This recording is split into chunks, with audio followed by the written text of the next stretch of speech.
السلام عليكم ورحمة الله. أعوذ بالله من الشيطان.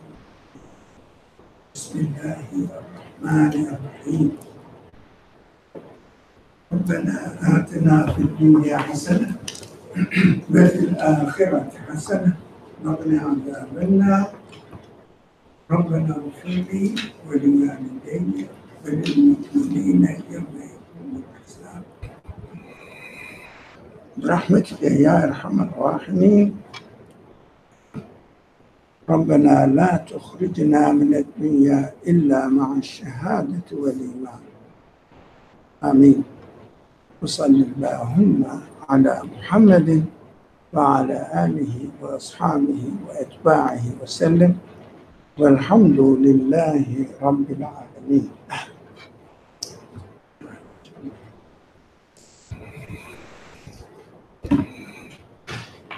The fourth point. As pointed out in the 10th premise, the Sharia guides every person according to their capacity of mind and heart. It is as follows. The great majority of people cannot grasp abstract truths unless they are not presented to them in forms that are familiar to them. Therefore, in presenting abstract truths, comparisons, similes, metaphors, parables, or allegories are used. In addition, the great majority of people tend to accept as true what they perceive to be true with their 5 external senses. For this reason, since even preliminary truths and basic laws concerning physical sciences had not yet been established at the earliest periods of its establishment, the Sharia preferred to remain concise in these sciences in order not to confuse people. However, it did not refrain from hinting at certain basic truths concerning them.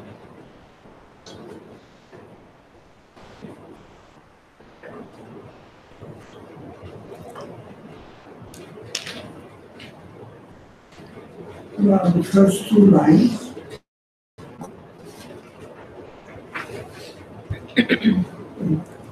somehow defines Sharia. What does it say? Sharia, what does Sharia do? Guides people. Sorry? Guides people according to their capacity. Guides people for what?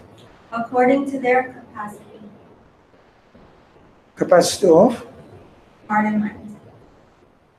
What do you expect from it? Well, why is it important? And if it is, why?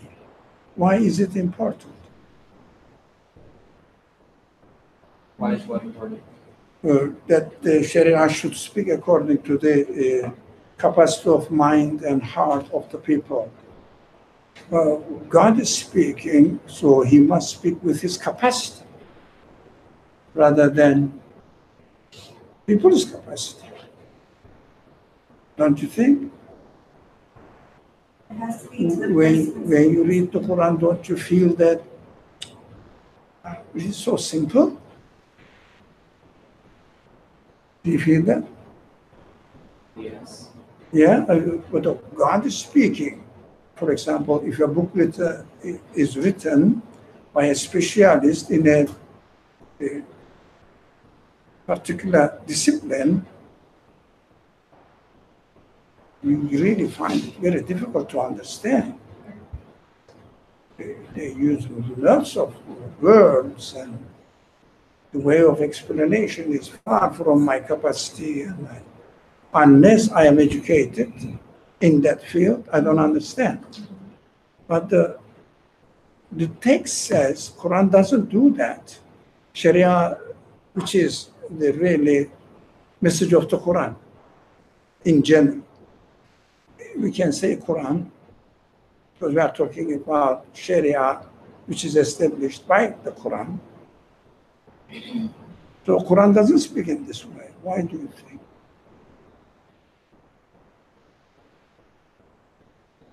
It will have no value if it doesn't speak to a person's capacity. Another thing is, yeah, if I don't understand, I wouldn't pay attention to it. No. Another thing is,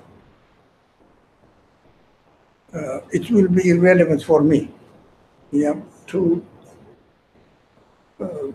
read the book which I don't understand. But majority of the people are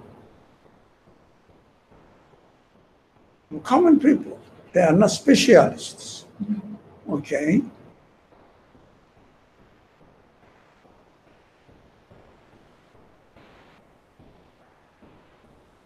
Okay. Yeah. You can keep going. Okay.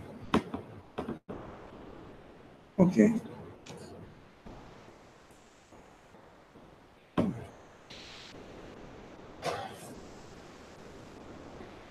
If it needed speciality, the text would not guide the common people, which consists the majority of the society.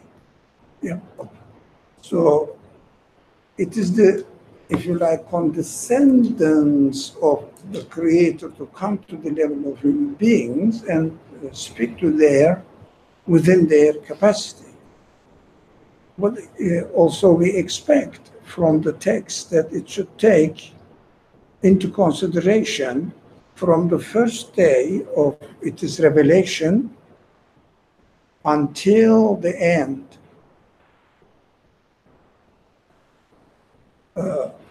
Whatever the Sharia says, I am addressing to the communities. After that, until that community, the Quran says, I am valid until the end of time. It means whole human capacity. From one aspect, human capacity doesn't change. I mean, human beings are created with the same capacity, or we call it with the same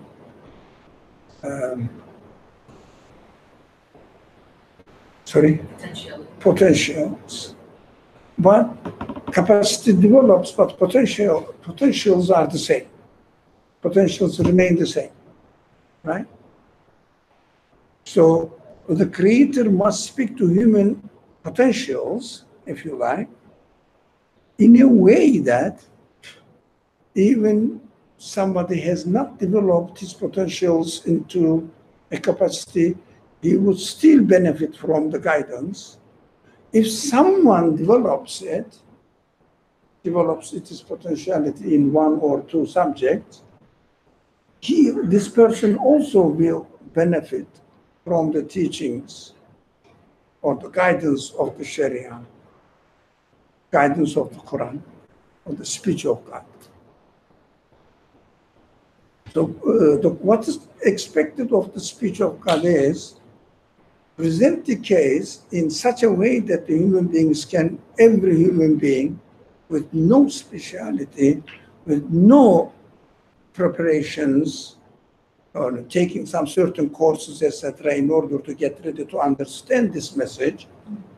But at the same time, if someone prepares himself, they will go deeper, meaning that it must accommodate these two aspects at the same time.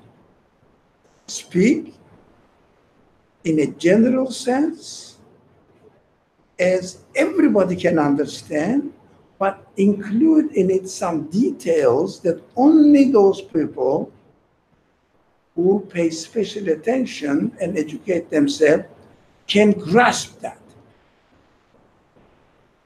Do you see that? So it is not. It shouldn't be difficult for the common people, and it shouldn't cause any confusion to the common people. So if the details are said explicitly or stated explicitly, the common people won't be able to understand, wouldn't be able to understand. I was going to say that, well, one, you're saying that it's multi-purpose, so it's not just that it does one thing and one thing only. But how I'm also understanding this is that it's not just dependent on the speech itself, but rather dependent on my curiosity or my investigation of the speech. Because for me to focus or get more understanding from the details, I have to have those questions first. I have to dig deeper into the speech to say what else could this be telling me. If you prefer so. Yeah. If you prefer so. But what is expected of the speech of the Creator, not to force people to prepare themselves in order to understand the message.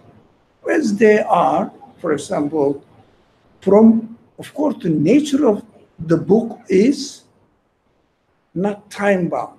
It's timeless. Must be. Because the creator of human potentiality is speaking. It must be timeless. From another aspect, it must be time-bound as well, because taking notice of the people's position and the life conditions, first time it reveals itself to human beings, depending on the capacity of the people. So some people, why do you think some people take the Quran within a Quranic message almost always within the life conditions of its first revelation, which is called historically analyzing the text. Within the time period, it was revealed. Why do you think they study the Quran within its own time period and advise the reader to take lesson from it, not identify the figures or the subject with his own matter and with his own life conditions. But taking lesson means the event is there. It is not related to me, but there is an ethical lesson in it that I can take. But if the Quran doesn't give ethical lessons only, but the Quran provides evidence as well for the message to be accepted by ordinary people. And evidences are in the so simple. You don't have to study and you don't have to prepare yourself to understand the evidence and come to the conclusion what the Quran is suggesting to us to reach this conclusion.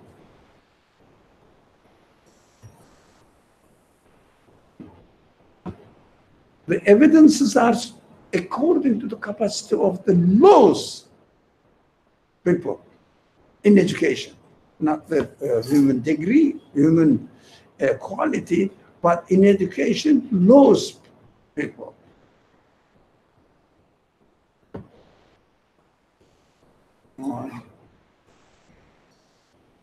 I feel that are we okay so far?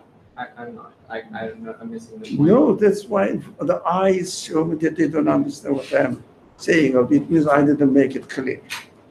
Now, evidences presented in the Quran, because there must be evidences for its claim, but its claim is related to something not of the kind of this world. Its claim is mostly related to, in its own language, ghaib.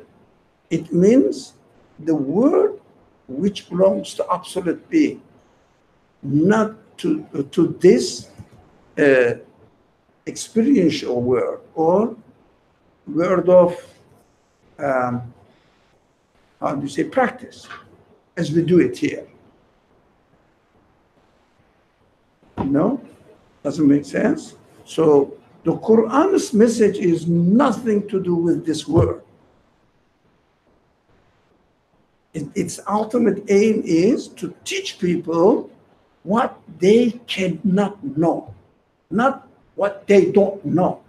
what they cannot know by themselves, with the experience of the universe, they cannot know, even they are expert on it.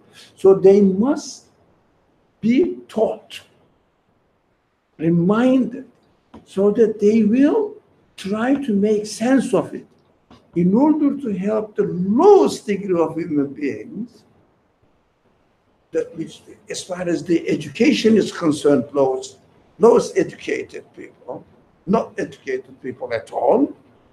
The evidence must be available or must make sense starting from the lowest educated people. So why most of the people study the Quran within its historical context only? Because they take this aspect of the Quran. Because the Quran speaks to the people's level.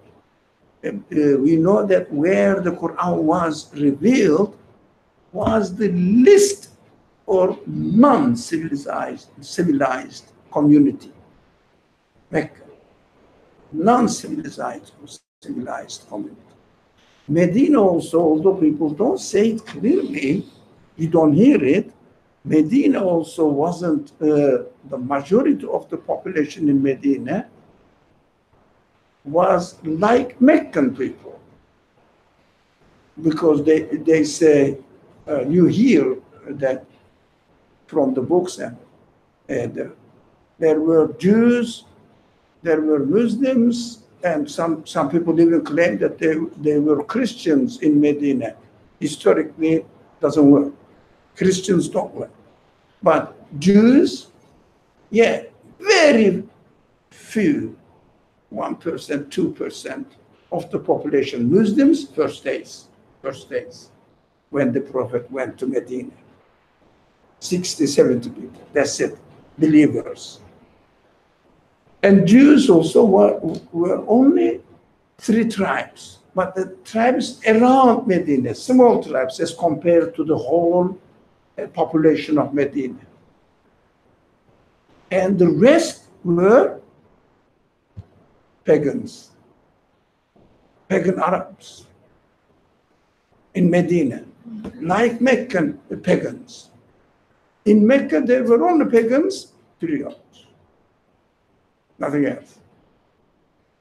So again, in Mecca, and with very few exceptions in Medina, the Quran was revealed to the lowest or non-educated people. We have to understand that the Quran started at this level. This is the lowest level possible.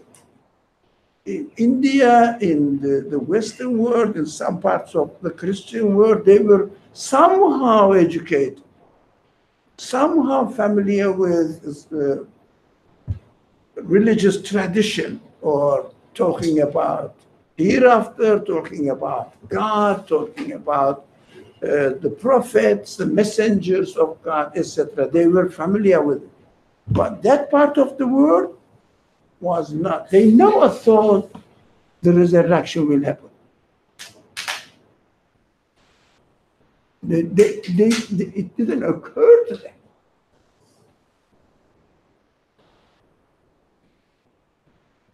That's for you.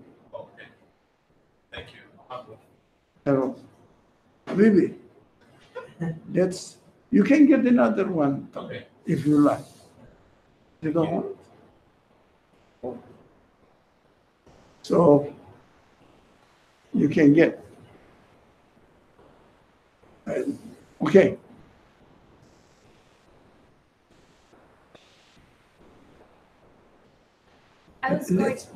Let's communicate and we can concentrate. I was going to say, so are you saying that by historicizing the speech, belief in it is justified by what it, brings as evidence or indicates towards discoveries that would only be possible now? Does that make sense? No, I didn't. So, now, yeah, can you please let me try to put clarify it in other words? Yes. Yeah. So if I historicize the speech, the Quran, right? Speech of the Creator, Right, the absolute being. Speech of the Creator, right? Or if I approach it as through a historical lens, in a sense, by doing that, I can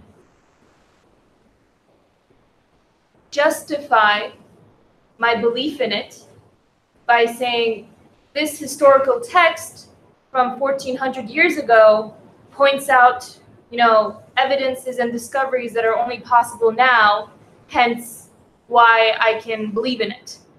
It limits my understanding and belief in it to those evidences. The content of the evidences. Right. Now, it makes you feel amazed, bewildered. How can a man in the 6th century know this and talk about this? It is impossible. 7th century. It is impossible. So it must be miraculous because it is beyond the capacity, human capacity. Yeah, which is true. And that is why they don't go to use the evidence in the Quran as related to themselves, because they already say, we believe in the Quran to be sent by only someone who knows the future. Because there are evidences, some evidences in the Quran. So they don't study the content of this message, but they imitate the content of this message by saying that it's already miraculous. And there are many tendencies, many tendencies. There is a tendency among many people, scholars, especially nowadays, they advise the reader of the Quran, if you believe in the Quran as to be the word of God, not to be the word of Muhammad, then you have to humble yourself in front of the Quran, and whatever it says, you have to accept because it is miraculous. So what by doing this, what harm they do to the reader doesn't exhort himself, try, maybe you pointed out at first, try to understand the evidence presented in the Quran as related to his own life conditions and make sense for him or her. They don't really argue. They don't really, those people definitely strongly advise that never read the Quran with critical mind. If you believe in it, you have to accept what it says. If you don't believe in it, you go to hell. It is miraculous. So if you believe in it, you should not read the Quran with critical mind. Don't question. It was God's word, man. You believed in it, don't you? Do you understand the attitude? It's very wide. So we have to watch out. That prevents the reader from taking the message to his own life conditions and using the content of the message in order to convince his, as the word says, his mind and his heart. It means his feelings. Convince himself. His mind must be convinced about the content of the message. But generally, you may say, this man may say, which is true. The Quran is miraculous. You read from the information that the Quran brings to us is miraculous. It cannot be a man's production. From the literature point of view, it is miraculous, peerless. It is not imitating any previous literature, Arabic literature. It has its own unique way of presenting it. And the subjects it mentions the Quran mentions are completely new to that community. So Muhammad was illiterate. Even he was illiterate, so what? There is no book to read. There is no education systems and institutions that he will go and learn in that society. Now, in Jewish society, yes, but Muhammad never was involved in the Jewish society. Even when he went to Medina, well, he had his own community. Jews were just a part of this community, and Muhammad,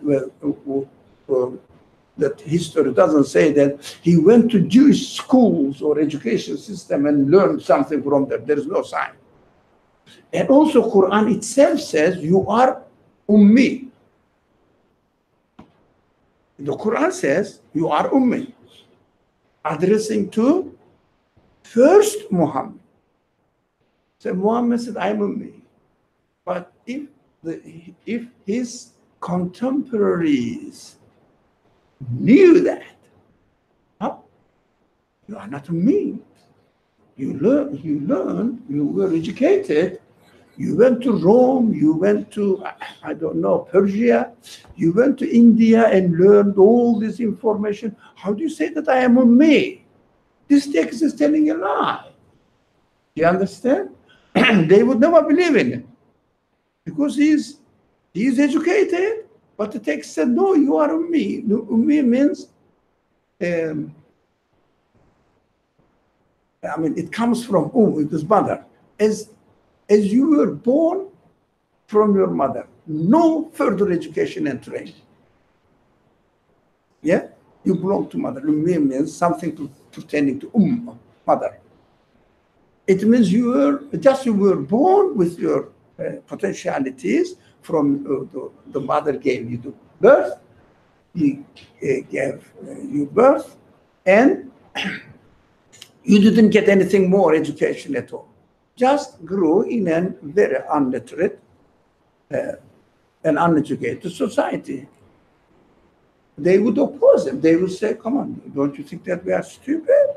Do you think that we are stupid? You are ummi. You are not ummi. No one criticized Muhammad saying that, no. You are saying something strange, which is not correct. No one.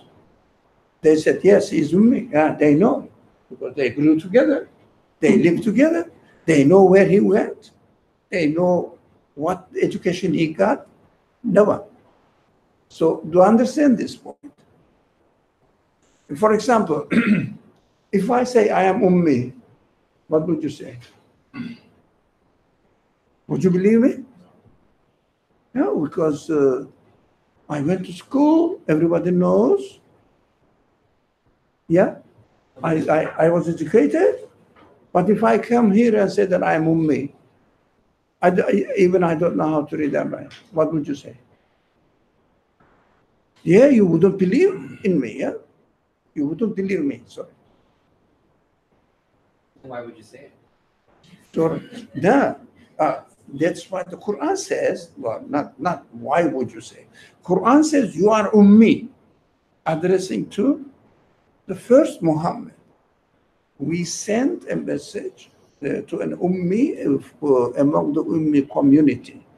And also the Quran describes that ummiyin means you are among the uneducated people. And you are one of them, ummi prophet. If they say, no, we are all educated, if I come here and speak to the students here and say that you are illiterate people, what would they say? This man is wrong, something wrong with him. And they wouldn't believe. But there was no opposition to this message by his contemporary.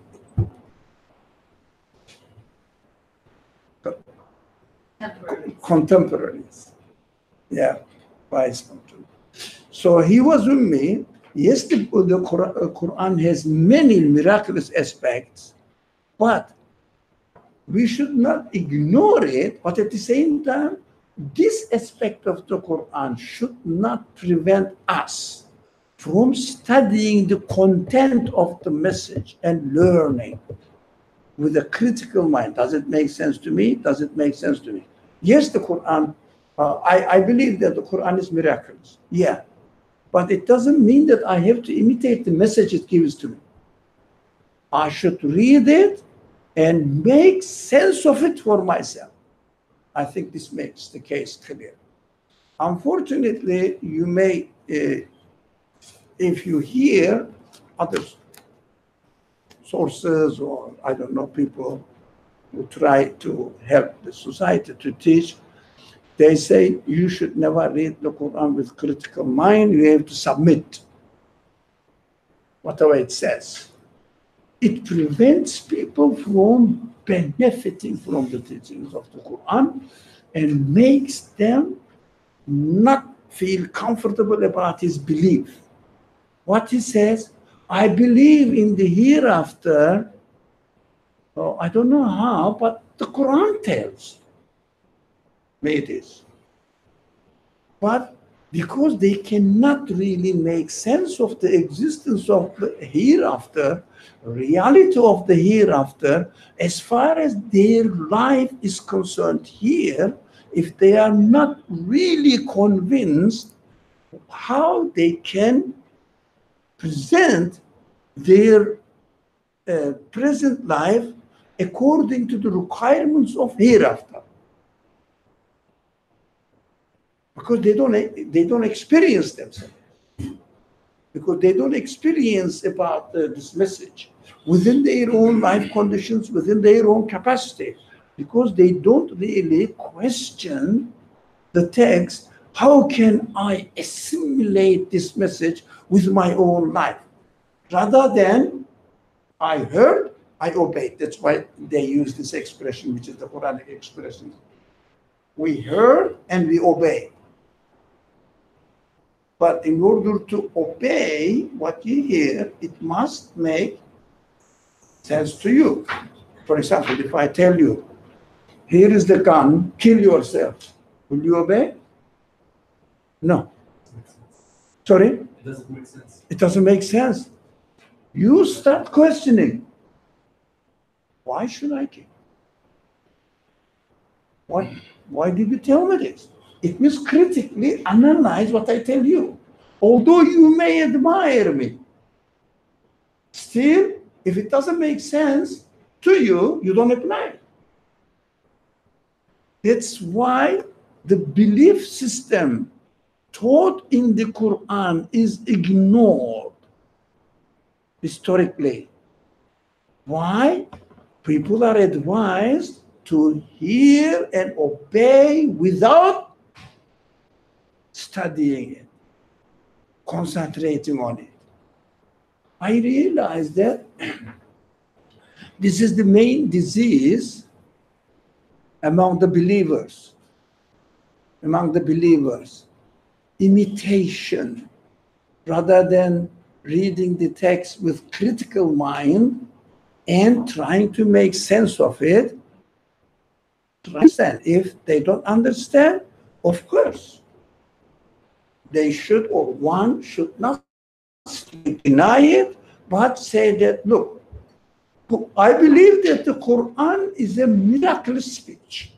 Okay, I am convinced about it. There are many aspects of the Quran which convinces the reader that it has miraculous aspect. Okay, what it says, there is life after death. Okay, but I cannot understand. How can be? I die and finish. How I will be resurrected? There is no sign for it. Yeah, and this person has all right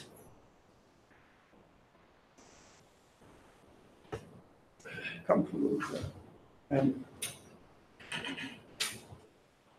come and don't sit apart. No, you can take a chair here. Here it is. Come.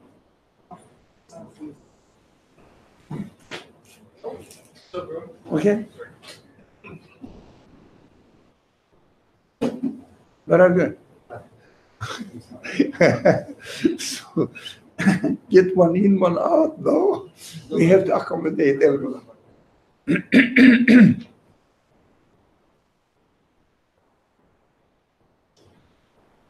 So, if you are not convinced about the content of the message, although the message is miraculous, let's say that you are convinced that the message is miraculous. If you are not, it doesn't work anyways. If you are convinced that the message is miraculous, still you have to read the message with a critical mind. If you understand, if it makes sense to you within your own, again, capacity of your mind and heart, everybody understands, not beyond their capacity of mind and heart. So if you are convinced about it, okay. If you are not convinced about it, you have to keep it and say, I don't understand.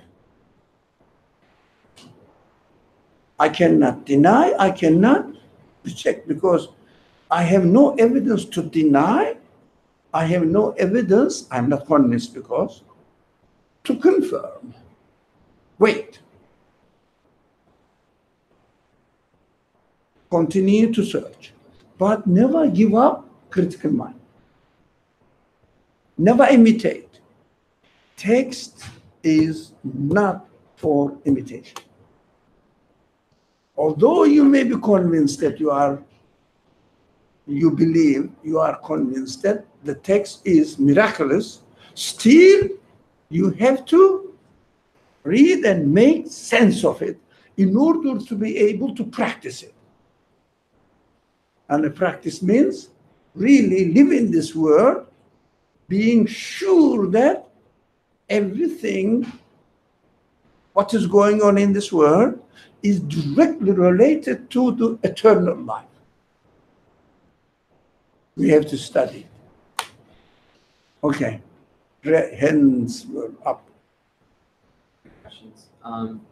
First, okay, let's start with this one. So you said, even if one is convinced about the miraculousness of the message, but you're not sure about the content or convinced about the content of the message, I don't know how you can conclude with the miraculousness of the message without going through the content first. No. By critical reading, you may not be able to grasp it. That's why you put it aside. You don't imitate it. The point is, Quran is not to be imitated. Right. Now, to be understood, say that. Unless I am convinced about the content of the message, I cannot say that I benefited from the message. It is alien to me.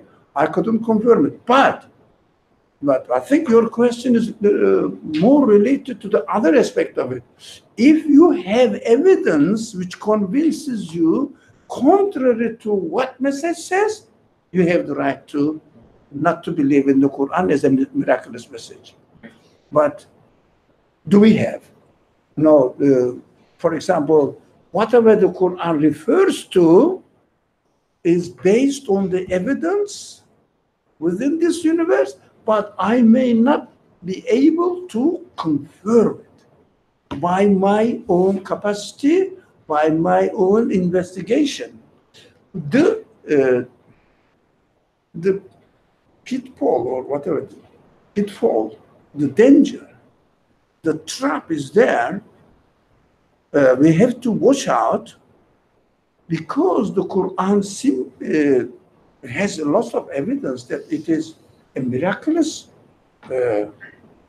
word and cannot be attributed to a man, even if Muhammad was very educated man within the 7th century life conditions, still wouldn't be able to give message from, or not from, related to unperceivable, unapplicable conditions of this world. Now, it means not related to this word, which is ghaib. I don't like translation with the ghaib means unknown. No. Ghaib doesn't mean unknown. Ghaib means you cannot perceive it within the conditions of this already existing universe, but only what you can do, use the existing universe as evidence. Yeah. Use the existing universe as evidence, pointing to, the meaning is pointing to,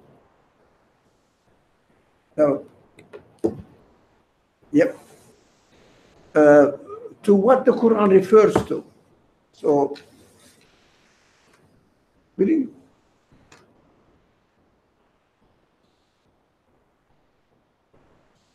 And more. No, I'm good. Thank you. Are you sure? Yeah. This lady wants more. No, that's more, I really need sweet one. We haven't tasted yet. I'm gonna taste it. Okay, you may say, okay, can I have another one? You are free to say that. We have spare ones. Okay, It's not from all the sugar. okay. Does it make sense? Yes, but as a follow-up question to that, you said, so I would like to understand the capacity of mind and heart, because how I'm interpreting that is with my complete being, like every tool, every faculty that I have, I'm using that to understand whatever the message is, or whatever the guidance is telling me, right? So it's not just intellectually or logically, it's not just emotionally or using my five senses, because we didn't read the entire paragraph. It's not just using those senses, but beyond that, the entirety of my being, I'm using that to Human understand the being. guidance. Human being. Yeah. Your humanity. Right. Which brings me to my third question, which is, you said earlier that the purpose of Quran is to, let's say, teach or remind people what they cannot know themselves or not know by themselves, or through the universe. Yeah, Now- if they are not educated, taught. Right. Now, Potentially, yes, they are. But right, we have to make clear this difference. Potentially, yes. right. But capacity-wise, if you are not ready, you can't. For example, can you learn, let's say, physics at the level of a doctorate degree if you have never studied before? By myself? Yeah, but just you never studied before and you go and attend that class where the physics is taught at the level of doctorate level. I will not be able to understand But it. Yeah. potentially you can, Right. if you go through the stages. Right. But capacity-wise, now you are not ready. Right. That's what you need to develop your potentiality and to be able to understand, because it is there. What the Quran is teaching, as far as the potentiality of human side is concerned, everything within the human potentiality. But how about the capacity? If you have not studied and developed your potentiality, you may not be able to grasp it. What do you need? You have to study in order to grasp better and better and better. But at every level, whatever the speech of your creator presents to you, you have to be able to understand it. That's why you have to read the text critically. What do you mean? Telling me, can I confirm you really content? Although you believe that this professor is the, let's say, you attend a class of the professor or of a class, you attend a class taught by a professor, and the professor is definitely accepted worldwide the most efficient authority in the subject. Okay? He says something to you that you don't grasp. What are you expected to do? If the professor says so, it must be correct. You are not grasping. You are not grasping it. You don't understand it. What do you have to do now? I have to work on it. Because Yeah, everybody says this man knows the best. But in order to understand it, I have to study it. That's why straight away to deny the message, when you read the Quran, if it doesn't make sense to you, wait. Wait for the evidence which will speak to you, not like the professor speaks at the high level class. Now the Quran speaks at the level that everybody can make sense of it according to his level of capacity, not potentiality. Potentiality is there anyway. Capacity. That's the miracle, another miraculous side of the Quran.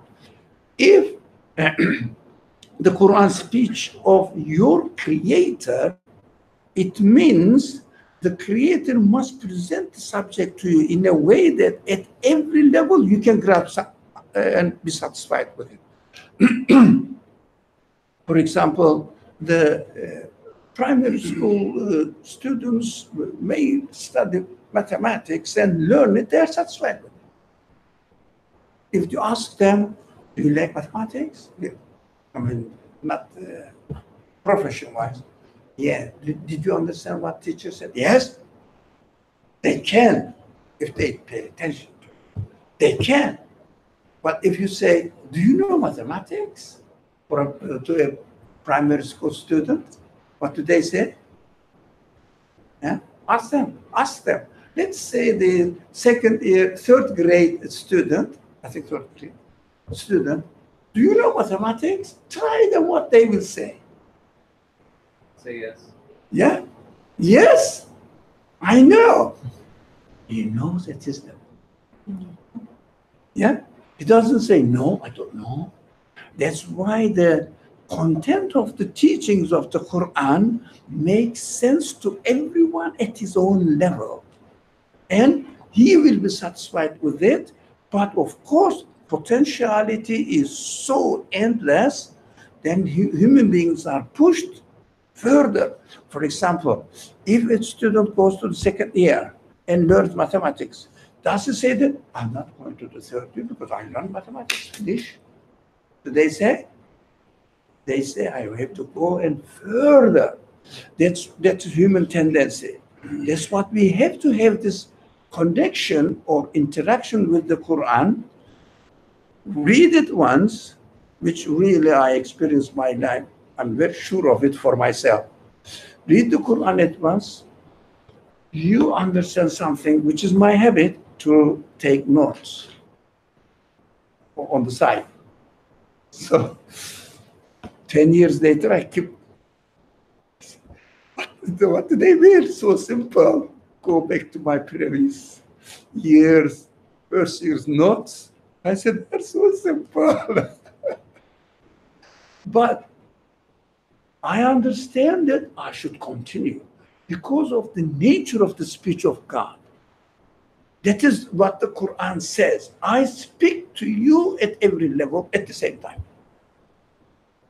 That's why the evidences are so simple, but it infers at the last sentence on the following paragraph will say, however, it didn't refrain from hinting at certain basic truths concerning them.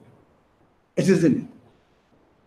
That is the nature of the Quran. So no one who studies the Quran, except those ignorant people, read the translation and say, I read the Quran, I know what it is. They are, ignore them.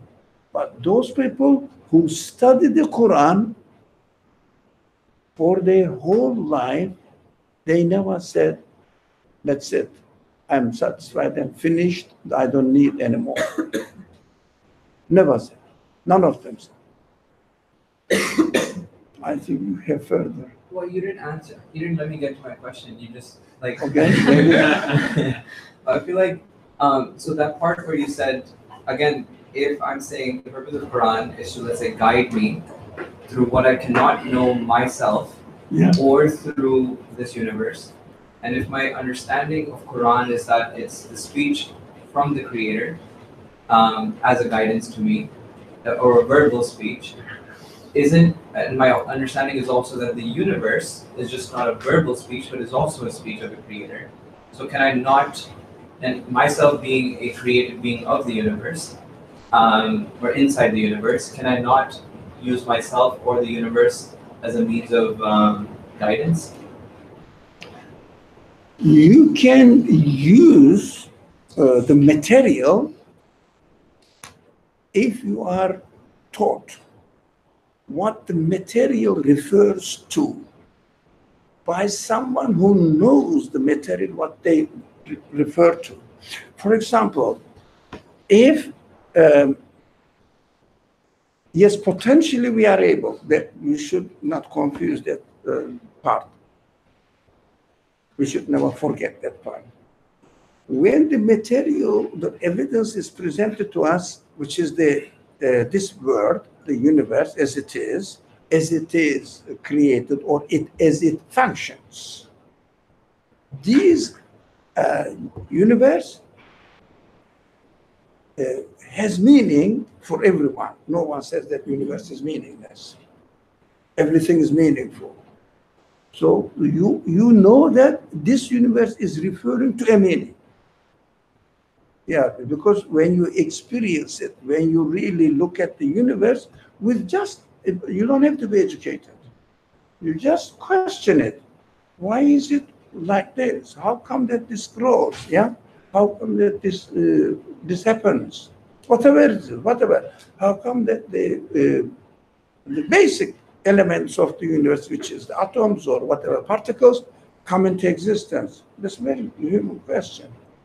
So you can study it, but you cannot refer to the absolute word, because there is no sign of absolute word in this world. Yeah. But they say we are interesting, we are amazing. It is impossible to explain how it came into existence, but okay, I don't know. That's what we don't know how it happened. Most experts on cosmology, physics, they say, look, we don't know how it happened, but what we know ensure that it is happening. That's what they say. We are observing the universe as it is functioning as it is. But they don't make sense of the reference to the absolute source of existence, because within the universe there is no source of existence. That's why you have to be trained by a teacher who points you, helps you to refer it to the absolute source of the existence of everything and explain it, how it came into existence. And of course, this explanation must make sense to you after being taught. That's why Quran emphasizes one thing. You don't know, you cannot know the absolute by being within the universe. I am going to teach you. For example, you don't know, I know means you don't know what the universe is referring to, but the one who gave existence to the universe knows it. That's why, as a teacher, the Quran must be read as a teacher. And we are the students. What do we do in the class? We sit in the class to listen to the teacher. Yes, he's teaching me, but at the end of the class, it must make sense for me. That is the missing point in the community. It must make sense to me. Otherwise, I say, teacher taught us this. Well, God, he knows, but as I'm concerned, I don't understand. It means you are not able to confirm it.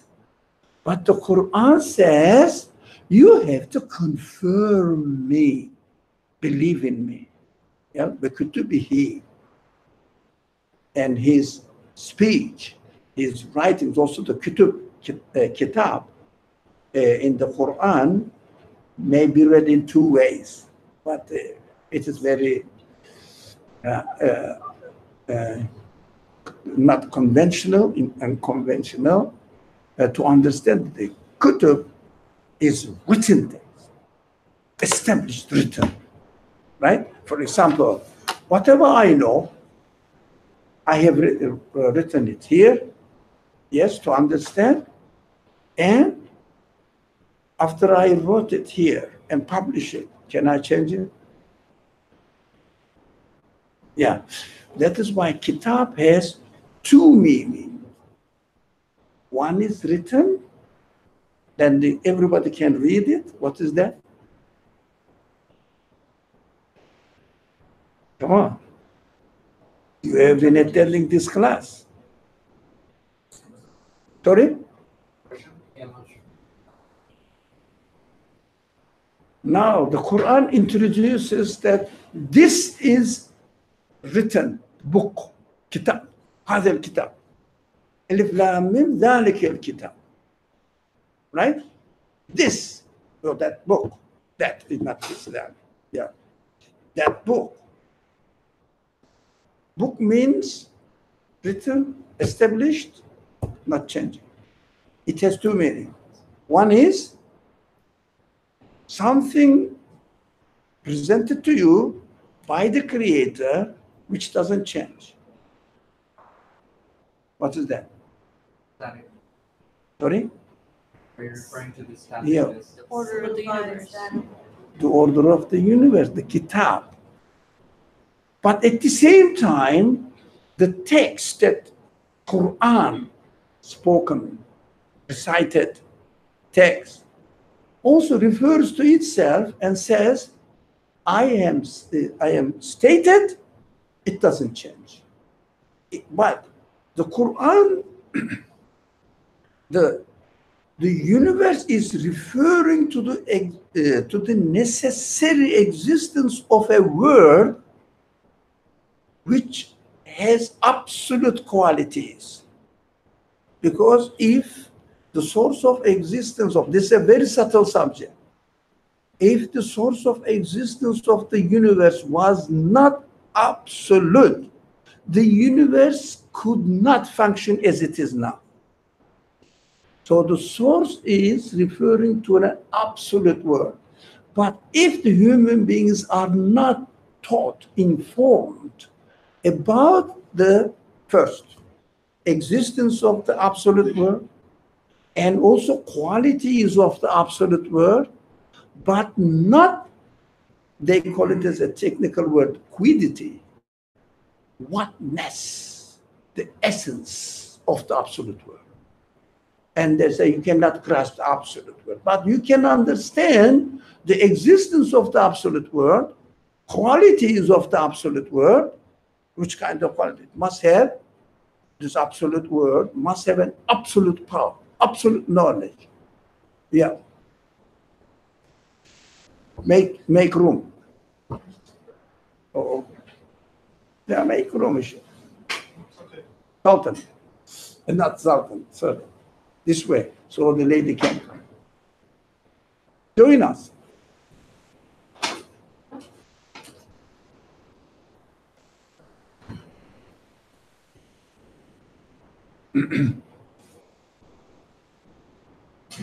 No, join us here. Don't be behind. No, we know you. Come and join. You cannot hide. I can jump. You shouldn't be shy. Okay. Welcome anyway. All right. Now we have to understand this subject. It is a very subtle subject, very uncommon, very unconventional. So that's why I need everybody's attention, full attention, fully. Come in there also. This guy, come this way. Don't you want? This gentleman left. Don't come. One more.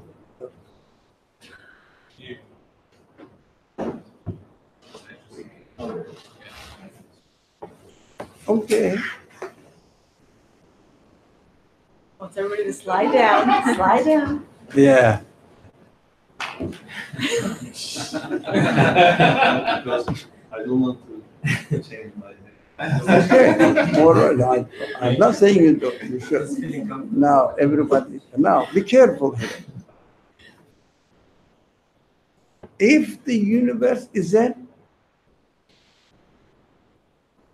written, fixed text, if you like, the order of the universe never change. Okay. Order of the universe never change. Established.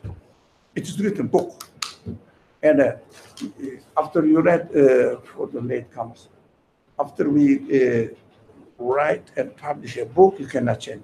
That's why the book, the universe is called book, from one aspect. In other aspect, what this universe refers to also established, should be established and never change. Now, the universe is a practical example and experiential for human beings. But what the universe, meaning-wise, they refer to the existence of something, even if you are the greatest scholar, if you don't pay attention to the prophetic message, what they say, I'm just recapping, yeah? What they say, yeah, we observe the universe, it is amazing, and I don't know how it is working as I experience it. And what they do, they study how the universe works. Do they ever refer to the source of the universe? Source of the existence of anything? Source of the existence of the order? They say, I don't know, it must be, probably it means not necessarily a result of a chance, accident. It happened to be. They use this expression a lot. It happened to be. Really? Right? So they do, and what we need now, what the meaning of the universe refers to, we are just questioning it. What do they refer to?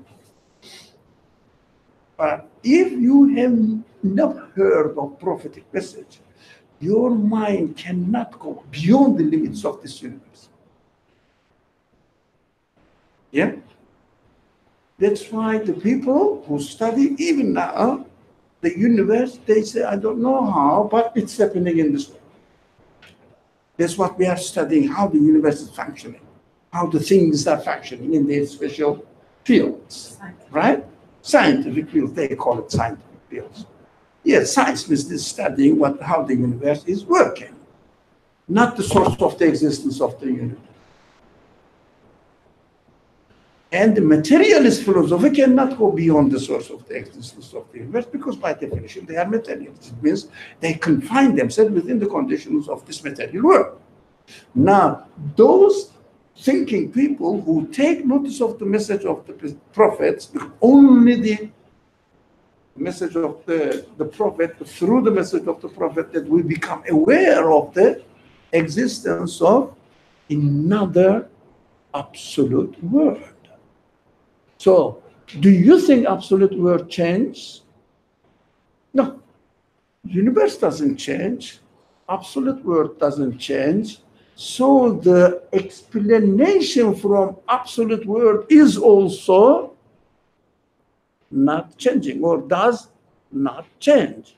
That's why the Quran describes the book, and how that book has two meanings at the same time.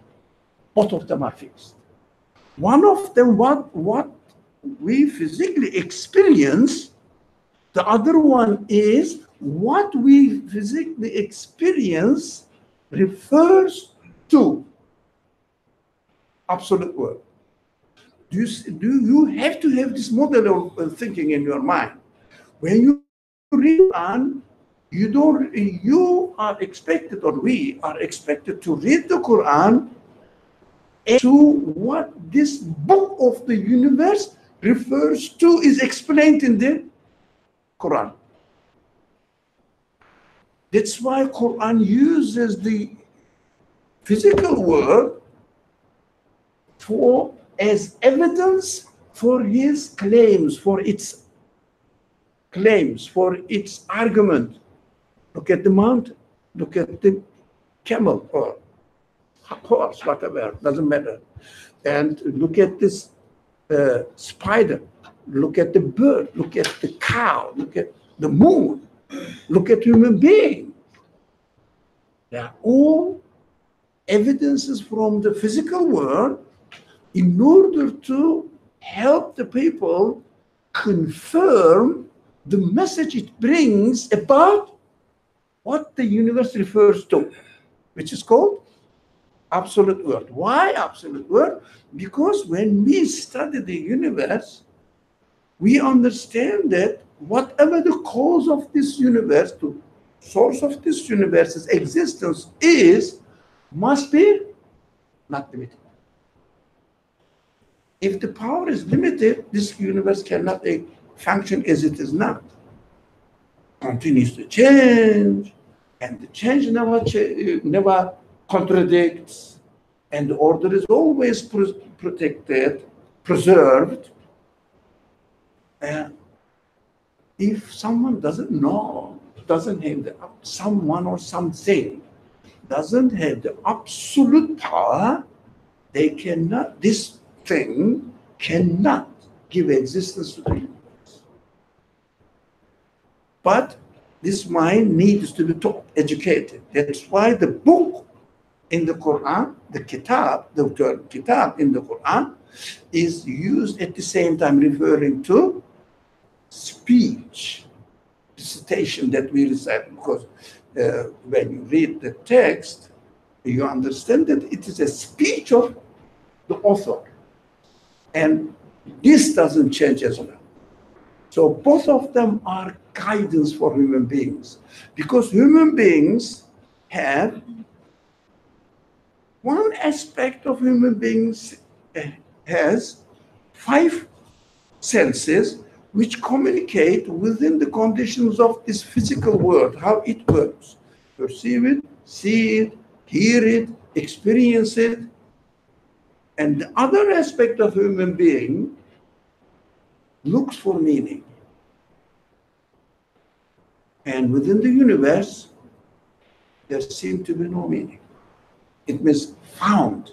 Now, universe refers to the meaning, but you cannot find the meaning within the universe. Because universe consists of what? Particles. Particles has no meaning but within themselves. But they refer to a meaningful source. To human mind can understand this. That's why the Quran and the universe must be utilized at the same time together. You cannot separate from them. So you have to understand when the Quran says, ذَلِكَ الْكِتَابِ, kitab, written. From one aspect, the universe. The other aspect is the explanation of the meaning of the universe. So the guidance of both of them stable, both of them never change. Please follow. This mindset is, for me, is very important. If you don't have this mind, you have to find yourself imitating the message of the Quran. It is inevitable. So, this is miraculous speech. A man cannot produce this speech, cannot have this knowledge. That's correct. Okay. So, conclusion, whatever it says, accept it as it is. No, that conclusion is wrong. Although the premise is right, first premise is right, yes, this text cannot be produced by a person in that age. It is impossible, because if you attribute the text to a person, then you have to think of the capacity of that man within his own historical context. And it cannot produce it. This person cannot produce it. So this is miraculous. All right, what am I supposed to do? The solution is this. Work together with the universe, and the message refers to the absolute word. Try to make sense of it. That's why you have to read the content of the Quran with a critical mind, although you may be convinced that it is a miraculous word, miraculous text. Still, you have to read it with a critical mind in order to understand the meaning and assimilate it within your own feelings, so that you will be absolutely convinced in your human capacity, because your human capacity does not consist of only 5 senses, which is the capacity to study the physical connections of the things, see it, hear it, taste it, whatever. But what human beings have, and there's other capacities. And I ask the question, especially the main question of the human being is what? Why do I exist? What does it mean? Now, I'm not asking how I was growing biologically, how the things are happening, although when I study how the things are happening, if the things, the way they are happening, refer to what? I cannot exist by myself. I cannot do it, because fundamental parts, elements of everything says I cannot do it. It means really, we cannot really refer to the particles of what comes out of them, what is made out of them. They are the fundamental parts, yes, particles, but they are used in such a way that, as the very traditional example, the bricks of the house say, I am, although we are not the maker of the house. We are used. Who is the maker of the house? The human mind asks us this question. The answer is by the materialist scientists. We don't know how, but it is how it's happening. Maybe it happened by itself like this. Look at this ignorance. Stupid. Non-human answer. No human being can get satisfied with it. We don't know why, but how it is. It must happen. The most ridiculous claim is by chance. Lucky. We are lucky that we formed. We are, in the course of time, we are formed in this, in the way that I am.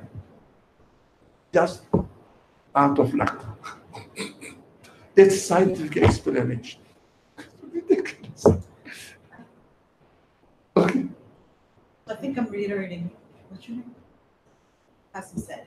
Well, my question is, so is it self-taught, what we're learning in the Quran? I mean, I know we seek knowledge, so we have to find a source that not is just a scholarly educator or an imam or something. Is what we're learning self-taught? What, Like I think we didn't say that we are not going to learn from the teachers. I mean, can you learn anything from the teachers without the teacher? My question is, because if you're talking about scientific end, like if I'm learning physics or chemistry or something, I have a professor that's teaching me. I don't think I can teach that to myself. Correct? Yeah. So when we make that reference, I'm wondering, so my teacher here is Allah subhanahu wa ta'ala. Is this something that he's my teacher, so it is self-taught? No, we said that there is no such thing in the universe, in the human I mean, world. self-taught between Allah subhanahu wa ta'ala and myself. But this is the speech. Not an outside teacher. But the teachers are, so you say, no, I think, I don't know whether, were you here? You get a little bit late, that's why. That's what I'm asking you. Where you hear me said potentiality is different from capacity. So potentially I am able to understand what is taught, but capacity-wise, I need to work on it, and I need teachers. Because can you learn anything without teachers? So, but the teachers must guide my human nature according to the requirements of it. Not teachers should not teach me that whatever they say or whatever the text says, imitate it. It's not teaching. It's not teaching. It's not teaching. It is not indoctrination.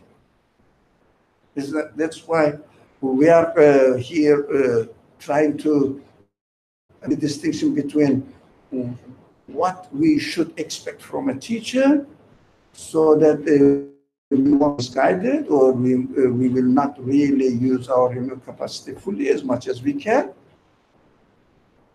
or work on it. I think I gave the example. I think you remember that. You were here. When I go to the class, I listen to the professor. Do I know what he's teaching? Did I know what he's teaching before attending the class? No. But I am potentially able to understand what the professor is teaching.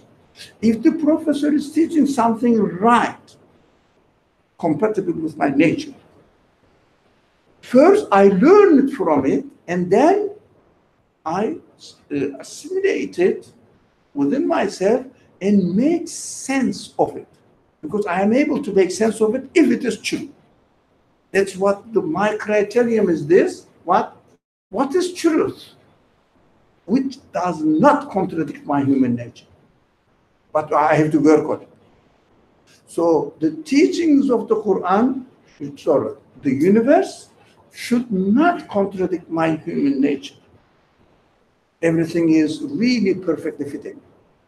We are not having any trouble. For example, we are given lungs, which works with air.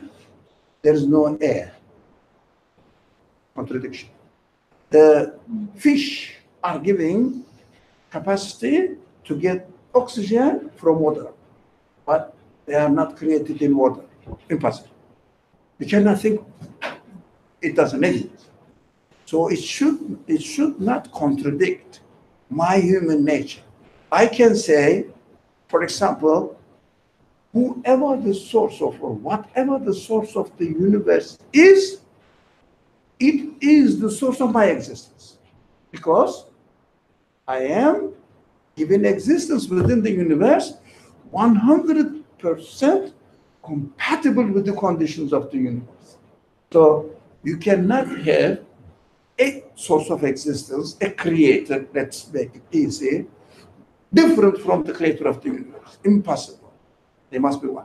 So that is not having any contradiction. How about the teaching also? What the universe refers to also must be compatible with my, again, human nature. I have to work on it. Teacher teaches me something that I didn't know, but at the end of the class, what I'm expected to do? I assimilate it, I accept it, I confirm it. What is the pitfall there? Usually, if you believe that, you are convinced that this professor is the expert, the most qualified expert of the subject, so don't question it. When he teaches something, imitate it. Is it teaching? That's what's going on to the Quran. Since you accept that Quran is the word of God, there are many miraculous aspects of it, which is impossible to be explained within the 7th century life conditions. To say these kind of things, okay, imitate it. Do you see the contradiction? It's not human. Doctor, I understand that the order of the universe is preserved. It's perfectly consistent. Yeah. Can you elaborate how that indicates that its source is absolute? I can't really make a hard rational No, conclusion. it looks like jump because it looks like jumping to a conclusion which cannot be linked with the stability or unchanging nature of the universe. It's order. Everything is changing within order. That's why order doesn't change. Now we have to make the distinction there. So how can I? It looks like a jump, but it is not very difficult at all if you are open-minded. If you don't condition yourself, say I'm going to study. I'm going to look at this universe as I am. Whatever the level of education you have doesn't matter. Look at the universe, and you see that what is happening in the universe necessitates what? A power, a knowledge, a will, which has no limit, to come into existence. So what you do now, you start questioning, is there anything in the universe which has these qualities within the universe? No. So what you now, you wonder, either you are blocked, conditioned by his mind, I don't know how, but it is happening in this way. That's how it happens. Look at the answer, scientific answer. Accidentally, it occurred to be, it happened to be. We have to really repeat this approach every day. The scientific interpretation, look, not studying how the things work, but interpretation. It happened by chance. It is happening by itself. Yeah, it developed by chance in this way. No, if the chance doesn't allow it, they don't develop. That's how the universe's order is. So they say it happened by chance. We have to accept it and we have to study it. But at the same time, we know that in order for anything to exist, even an ant on a microbe, and anything in the universe,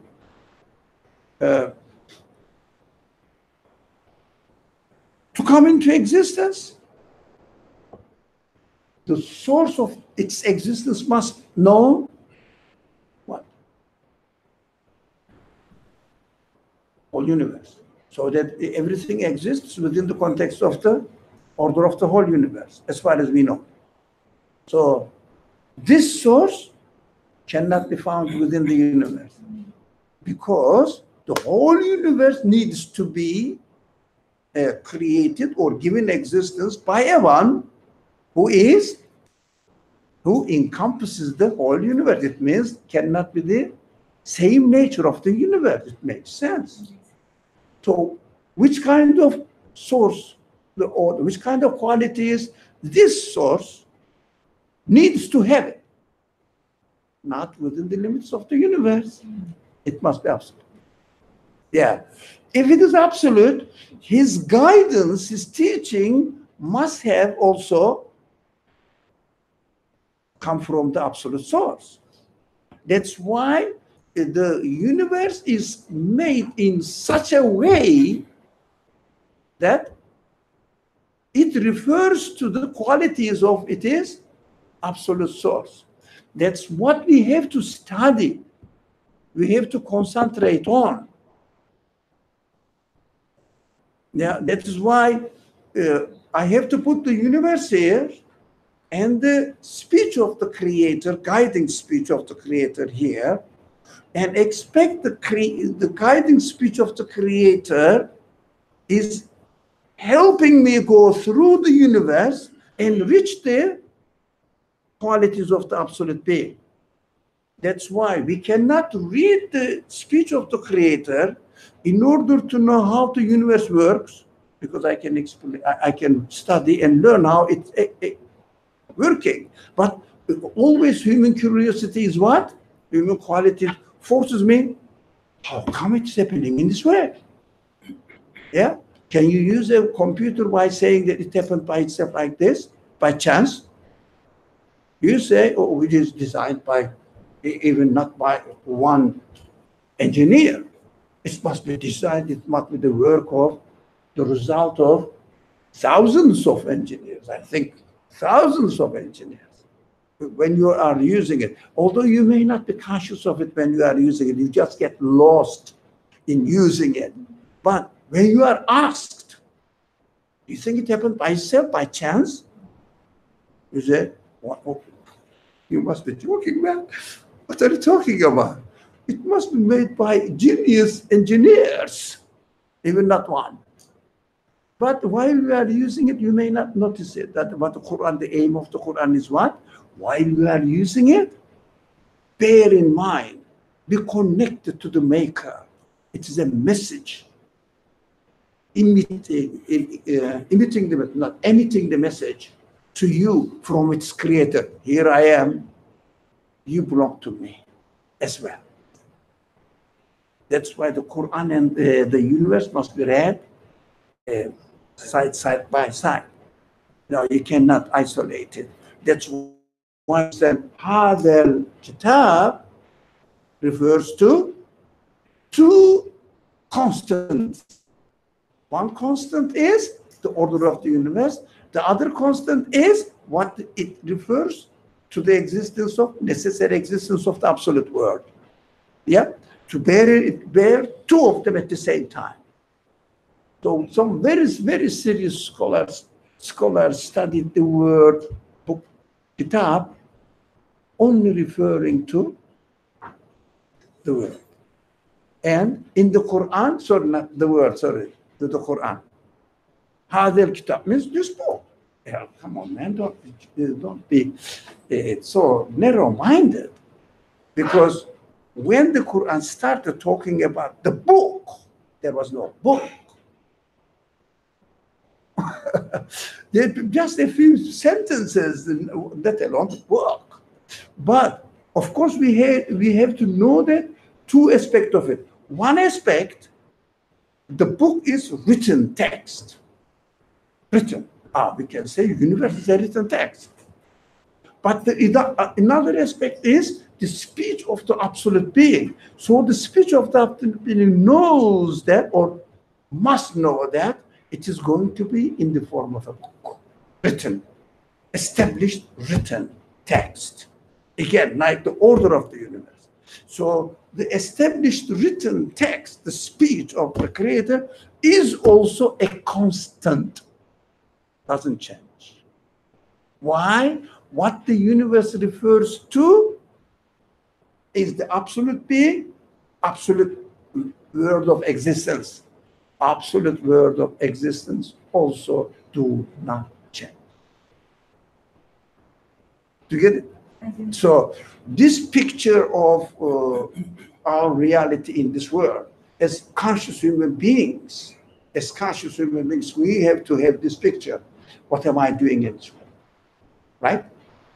I need the guidance of the maker of the universe, what the universe refers to, but at the same time, the guidance speaks to me under the witnessing of the universe. I have to relate to each other at the same time and develop my understanding capacity. Improve yourself as much as you can. You can learn at the first year level of maths and continue second year level of math, third, continue to the end, to no end. We always say this. I think those people who come regularly to the classes, we always say this.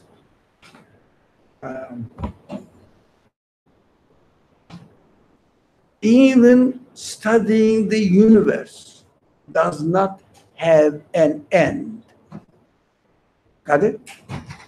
When you study the universe, you cannot get to the end of the discovery of the way the universe is created in any subject. In any subject. No science, discipline of science says I reached the end. And also the speech must have the same quality. Why? Because it is the speech of the source of the existence. If we created the world in such a way that it has no end, and his speech by definition, must have no end. When historically also, whoever studied the Quran seriously never claimed that I understood it wholly. That's a very amazing reality. So we have to go step by step in our understanding, but we need teachers. Quran is a teacher, but the text also, for example, the text is written by a teacher, but in order to benefit from the teacher, what we need? Somebody who has studied it better than us before. Okay. Going back to the computer analogy, Yeah. I understand that if someone just gives me a manual, and I'm reading the manual and I'm like, oh, here's how to use a computer, I have to have the existence of a computer in front of me for me to interact with, to confirm what's written in the manual is true or not. Through the machine, by using, applying it to the machine. Through the machine. However, I don't understand, or I'm not able to confirm that I need the existence or I need the manual in order for me to play with the computer myself and look at the meaning and the things that it's pointing to. Like I can start with interacting with the computer and say, oh, this, like, the function of this computer is for me to use it as a way to let's say prevent paper from flying. And a little later I spend more time with it and I'm like, oh, I can make video calls with this, or like so on and so forth. Like find more meanings. You are a human being. That's what people are most confused. Why are they? You are a human being. When you study the computer itself, do you see that the computer itself is always telling you that my parts cannot be the maker of me? Yes. So as a human being, what we have to do? The parts cannot make this by themselves, by chance. Even trillions of years of accidents, nothing can become a computer. It is the human mind, capacity of human mind to approve it. Cannot become by chance.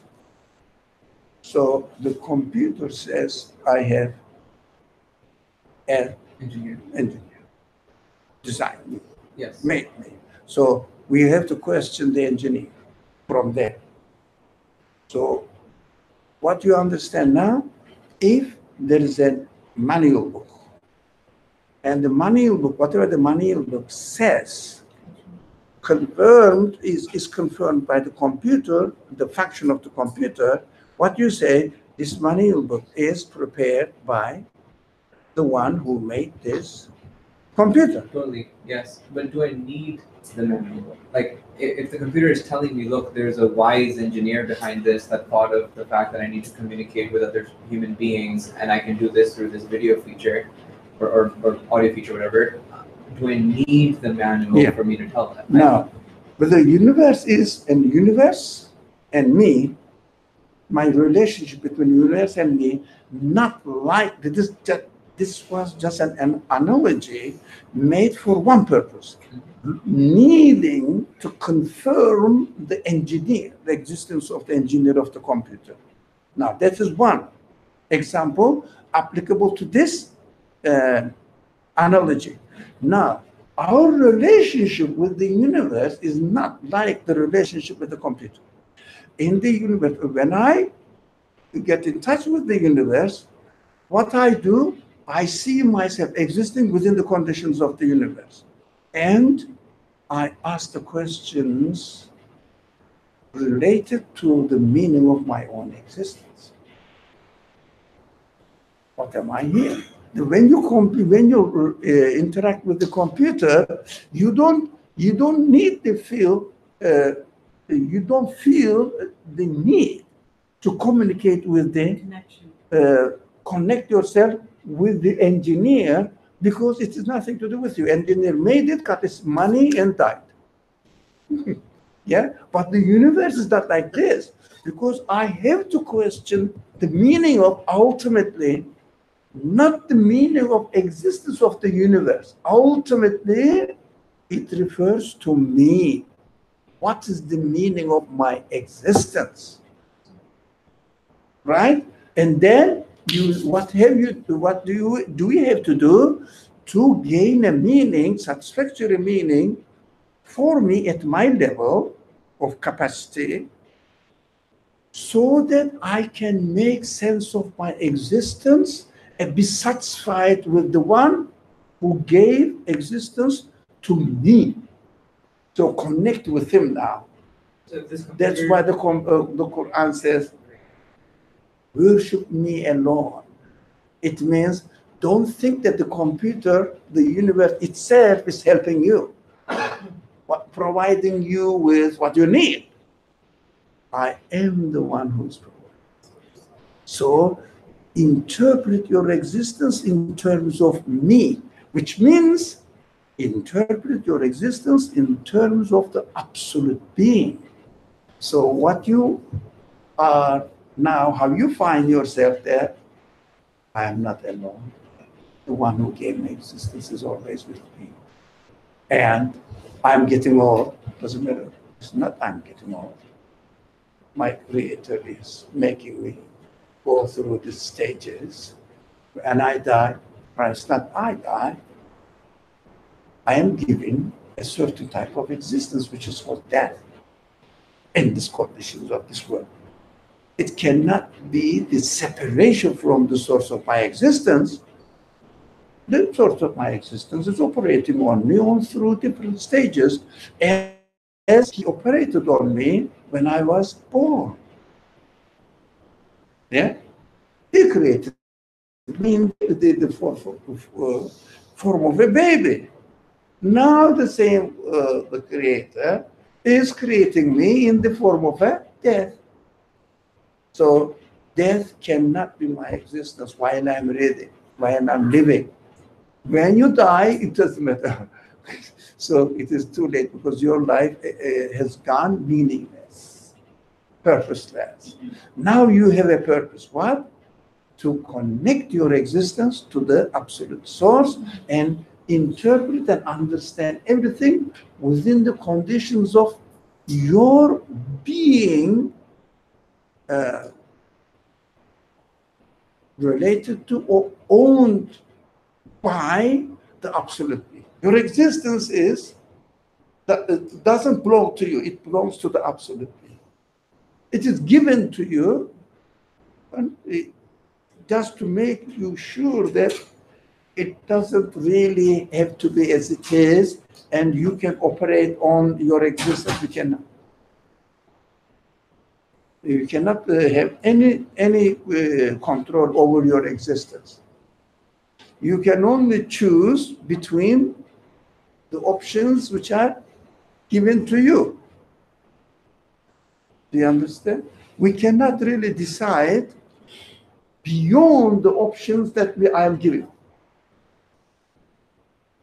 So we understand that I am also taught not to declare my independence of my Creator by saying that I can sustain my own.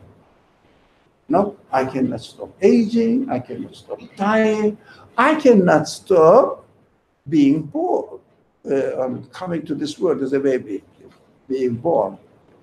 No, I cannot say that, no, mother, no, I don't want to be here, so I don't want to go this troubled world. I cannot say that. These are important for me, very important, and also difficult to realize. It takes a lot of work. Otherwise, we just follow our traditional religion. What time is it? Oh, we have to stop. David, welcome. This gentleman is related to you? No? No? Okay, you came together, that's what I thought. Maybe you're somehow related. Okay. Sorry, friends. Okay, it's related to you. Your friends. Okay. So, okay. Welcome. I think you came from far places. That's why. The path was not running here today. Oh, it's in the dark, overseas. Overseas? Yeah, that's in New York. It is called normal. It is normal to go 1 hour, 2 hours, not 12 hours, 13 hours fly. So this was special welcome. Thank you. We have to stop now, and I have to rush. We couldn't read much, but that was a great. I don't know. For me, I really benefited and a great subject to be aware of. Assalamu alaikum. Bismillah ar-Rahman ar-Rahim. Next Saturday, I think next Saturday this gentleman won't be here. You know, no. God, the guard. Who knows? Yeah, you know what? There may be another stranger that they don't know us, so they may ask you not to get into the building before 11. And I learned from custom today, be gentle with the man and said, please, I'm going to the prayer room and just give me a favor. 10 minutes before. Come on, you are a kind man. It will somehow, depends on the person. At the same time, I'll get in touch with who is dealing the administration of this Islamic Center's business. That was Asma, the name was. Sorry? No, after Emira, they came somebody. Aziza. Okay. So I will get in touch with Aziza and Amira. If it is possible to make the classes starting out, but for IC there is an Arabic class. In the IC it's going on now. They say that the class starts at 11:30, so the guard allows us only at check-in 11, not earlier than. So last week and this week we have been experiencing some problems. So be aware of it, but be kind and try to come here before 11:10 to 11 something may work. It is it today. Thank you very much. Bismillah ar-Rahman ar-Rahim. سبحانك لا علم لنا إلا ما علمتنا إنك أنت العليم الحكيم وآخر دعواهم أن الحمد لله رب العالمين بحرمة السيد